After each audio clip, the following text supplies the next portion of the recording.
Il est con lui, hein, mais il est drôle, très drôle. Bonjour à toi, j'espère que tu vas bien. Bonne année 2024. Alors oui, j'ai 2 mois de retard, mais bon, ça reste qu'un détail. Aujourd'hui, nous nous retrouvons pour un nouvel épisode sur l'acquisition de ma nouvelle Bugatti. Mais juste avant, je vous fais un petit point histoire sur la voiture. Pour vous la faire extrêmement rapide, en 1998, McLaren, alors oui, je sais, c'est pas un épisode sur McLaren, mais je suis obligé de passer par McLaren pour vous faire l'histoire en règle générale. Donc tu te calmes, tu ranges ton commentaire et tu t'assois. Du coup, en 1998, McLaren cherche à battre la Jaguar XJ220, qui était la dernière détentrice du record de vitesse, qui avait fait plus de 360 km/h. Mais pour McLaren, c'est pas assez. Donc du coup, ils créeront une voiture qui a des lignes plus qu'iconiques et surtout pour son design juste magnifique, la McLaren F1.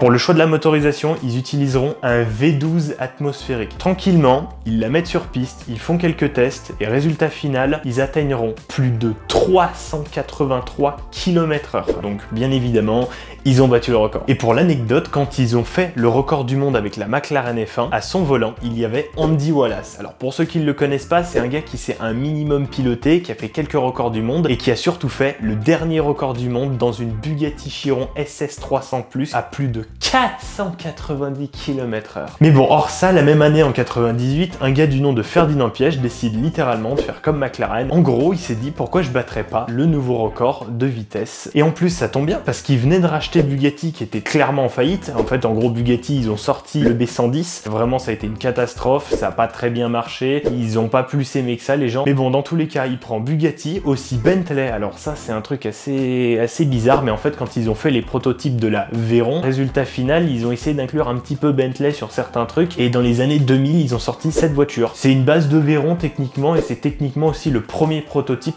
de la Bugatti Veyron. Car on était clairement sur à peu près la même gueule. Et surtout, c'est que là-dedans, on avait un W16 déjà. Après plusieurs prototypes, ils présenteront en 2000 au Salon de Genève la Bugatti EB18-4 Veyron, qui pour l'anecdote, Bugatti donne tout le temps à ses surtout derniers modèles, que ce soit la Veyron ou la Chiron, que des noms de pilotes. Par exemple, la Bugatti Veyron, ça vient d'un gars qui s'appelle Pierre Veyron, qui a gagné les 24 heures en 1939. Alors pour vous la faire courte en termes d'années de production, la première génération de la Veyron est sortie en 2005, donc littéralement mon année de naissance, je suis né sous le signe de la Bugatti Veyron, c'est trop bien. Et de 2010 à 2015, la seconde génération sera produite. Mais par contre, entre-temps, il y a eu quand même pas mal de choses. Déjà, au niveau de la Bugatti Veyron première génération, donc techniquement qui est censé battre la McLaren F1, on est sur un W16 de 1001 chevaux. Alors par contre, 1000 chevaux, ouais, qu'on rajoute... Pourquoi ? Et elle atteindra plus de 407 km/h en vitesse maximale.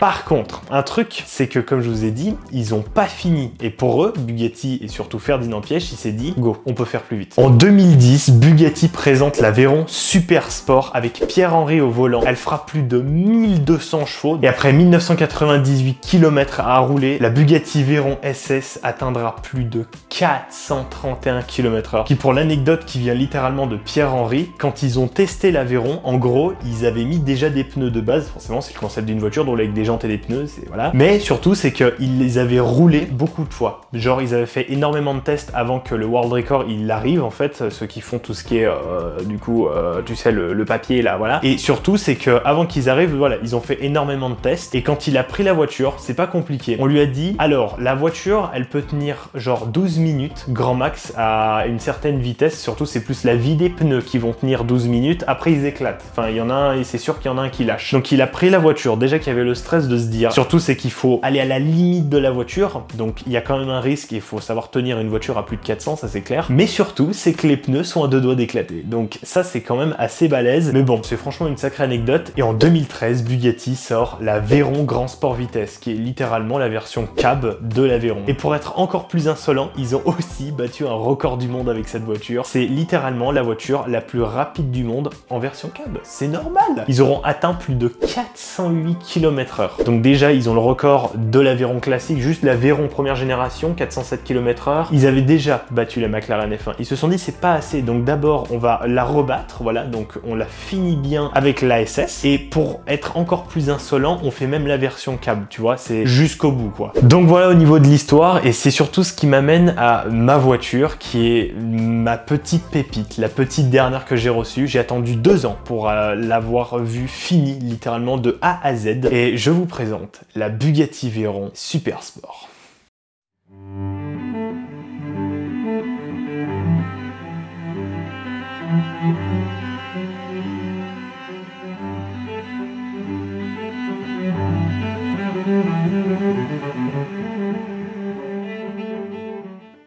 Alors ça fait un petit moment que je devais vous la faire cette vidéo pour une raison, c'est que c'est déjà très long à la finir cette voiture, et surtout c'est que j'étais énormément sur TikTok à vous créer beaucoup de contenu. N'hésitez pas à vous abonner, je ne force pas du tout. Et aussi Instagram, YouTube, mettez la cloche, enfin voilà, comme d'habitude quoi. Mais surtout c'est que voilà, je voulais vous la présenter, j'ai pris pas mal de temps avec tous les autres réseaux sociaux, et YouTube c'est vrai que sur les derniers temps j'ai un peu délaissé pour plusieurs raisons. Donc déjà c'est pas compliqué, c'est une voiture donc à l'échelle 1/8, elle est 8 fois plus petite que la vraie, tout comme ma GT40. C'est une voiture qui a été entièrement montée à la main de A à Z. Par rapport à Altaïa, j'ai beaucoup attendu des voitures style vraiment the best quoi, tu vois, style Bugatti Veyron par exemple. Et ils avaient jamais spécialement sorti ça, ils avaient sorti la R5 Turbo, ils ont fait Porsche, donc des 911, ils ont aussi sorti donc la GT40, ils ont fait des 2 chevaux, ils ont fait tout ce genre de choses, mais ils avaient jamais sorti des voitures des années 2000, et là, ils se sont dit, pourquoi on ferait pas la Veyron? Je vous avoue, hein, quand j'ai vu la pub, je me suis dit, mais c'est pas possible, il me la faut. Et vous me connaissez en termes de collection, et surtout si toi tu es collectionneur, je pense que tu peux me comprendre. Quand tu vois une pépite comme ça et que tu sais en vrai tu peux l'avoir, tu vas pas te priver quoi. Et résultat final, je l'ai. Alors pour vous faire un petit résumé rapide de la voiture en elle-même et de comment Altaïa fonctionne, si un jour vous voulez faire une voiture chez Altaïa ou même construire la Bugatti Veyron en règle générale, c'est pas compliqué. Déjà, faut prévoir bien plus que 1000 €. Celle-là, la Bugatti Veyron m'a coûté 1600 €. C'est un budget, je vous l'avoue, mais on est quand même sur quelque chose qui vaut les 1600 €. C'est même pas cher parce que, anecdote, il y a une marque du nom de Amalgam qui fait aussi des voitures 1/8, qui est, je pense qu'on peut le dire, hein, littéralement la meilleure marque de miniature au monde, qui fait donc des voitures à l'échelle 1/8 à la main, de A à Z. C'est vraiment, tu l'achètes, tu la reçois chez toi déjà montée. La Veyron, tu la reçois, elle est démontée. Le truc, c'est que là, on est sur des miniatures à plus de 20 000 €. Oh my god! Je sais pas si vous vous rendez compte un petit peu du truc, entre 1600 € et 20 000 €. Donc voilà, franchement, une caisse à 1600 €, c'est un budget, certes, c'est un salaire surtout, mais c'est que on est quand même sur quelque chose d'assez balèze. Au niveau de la voiture en elle-même, j'ai pris 2 ans et demi.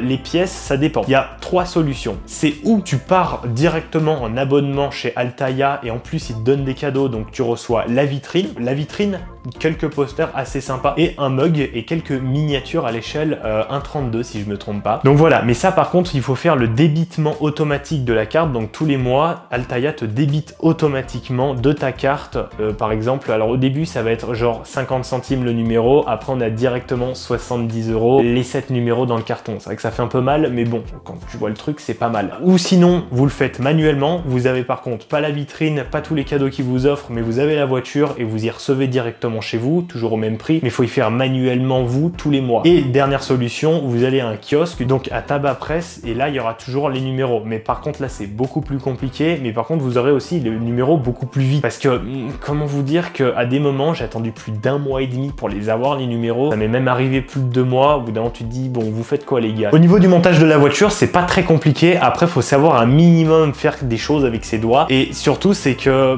voilà, il y a des vis à monter, à des moments il y a des trucs à coller, et c'est comme les maquettes à l'échelle 1/24e, des maquettes Tamiya, c'est qu'il va falloir par exemple modifier des choses qui ne sont pas d'origine. Moi par exemple les tapis de sol, c'était impossible, il fallait les fixer avec un petit truc et un trou, c'était insupportable. Je me suis dit directement go, on les colle, enfin c'est plus possible sinon. Donc j'ai tout poncé correctement, j'ai collé les tapis, ils sont collés parfaitement, ils tiennent même mieux que d'origine. Donc voilà, par exemple, c'est ce genre de choses. J'ai eu pareil, et j'ai eu même d'autres trucs aussi au niveau de l'aileron ou autre. Donc voilà, il y a plein de petits détails où c'est pas mal, mais Mais voilà, faut savoir faire quelque chose et faut savoir y monter. Si tu veux en acquérir une, bah c'est pas compliqué, tu peux l'acheter qu'en occasion. En neuf, bah c'est terminé. Moi je l'ai fini vraiment à la toute fin. Donc voilà, tu peux acheter sur eBay, qui est vraiment un très bon site, que ça soit en pièces détachées ou en pièces, la voiture en entière. Ou sinon tu peux l'acheter sur Le Bon Coin. Alors après voilà, c'est l'état de la voiture, les moyens que tu as. Tu vas avoir des Bugatti qui sont à des prix style 1600, 2000 euros, j'en ai vu. Et tu vas avoir des voitures plus à peu près 600 euros. En fait, les prix varient énormément. Donc voilà, c'est aussi à voir la gueule de la voiture, la qualité, comment elle a été montée, s'il a tous les fascicules, s'il a la vitrine. En fait, il y a beaucoup de choses en règle générale. Franchement, je te conseille énormément, plus même l'occasion, parce que ça coûte même moins cher que neuf. Et pour l'anecdote, avant de finir l'épisode, c'est pas compliqué. Quand j'ai construit l'Aveyron, au bout d'un moment, tu construis la porte, normal. Tu vas avoir plusieurs parties, mais les parties principales, ça va être l'extérieur, donc tout ce qui va être, voilà, c'est tout l'extérieur de la porte en métal. Après, tu vas avoir l'intérieur et tu vas avoir la vitre. Le problème, c'est que moi, j'ai tout assemblé, ça c'est normal, mais le problème, c'est que du coup, quand j'ai assemblé, j'ai ripé avec le tournevis et j'ai cassé la vitre. Donc du coup, je suis allé sur les sites comme eBay, Le Bon Coin, j'ai cherché la pièce, je l'ai trouvée et directement derrière, bah du coup, je l'ai commandée, je l'ai reçue plutôt rapidement. Elle était neuve et du coup, j'ai monté la vitre sur la voiture. Donc voilà, tu peux vraiment trouver beaucoup de pièces et c'est ça qui est plutôt pratique. Même si tu viens à casser une pièce, même si tu viens à avoir, t'es en manque de vis, tu as perdu des vis, même plusieurs ou autres, tu peux y trouver sur eBay, Le Bon Coin, même d'autres sites, parce que le truc qui est plutôt pratique et que je vous conseille, allez sur les groupes Facebook. Il y a des groupes sur des, que ce soit mondial ou que ce soit juste la France en règle générale, c'est que de l'1/8. Moi je suis sur beaucoup de groupes d'1/8 et franchement c'est incroyable. Tu peux tout trouver, t'as beaucoup de gens qui en font même les mêmes voitures que toi et si tu viens avoir un problème, si t'as des questions, si t'as plein de choses, franchement n'hésite pas. Au niveau du monde de la miniature, même en règle générale, les groupes c'est très pratique. Donc voilà, c'est la fin de cet épisode. Si tu l'as aimé, n'hésite pas à mettre un like, à partager, même si tu peux pas y partager à quelqu'un, appuie sur le logo partage, fais copier le lien et c'est comme si tu avais partagé en fait la vidéo et vraiment ça m'aide beaucoup. Donc voilà, je te remercie d'avance. Aussi mets un commentaire même si ça n'a rien à voir et le truc le plus important, abonne-toi et mets la cloche pour être notifié pour toutes les autres prochaines vidéos. Surtout vu ce qui va arriver cet été, ça va être beau. Donc voilà, je te souhaite une bonne journée et je te dis à plus. Ciao!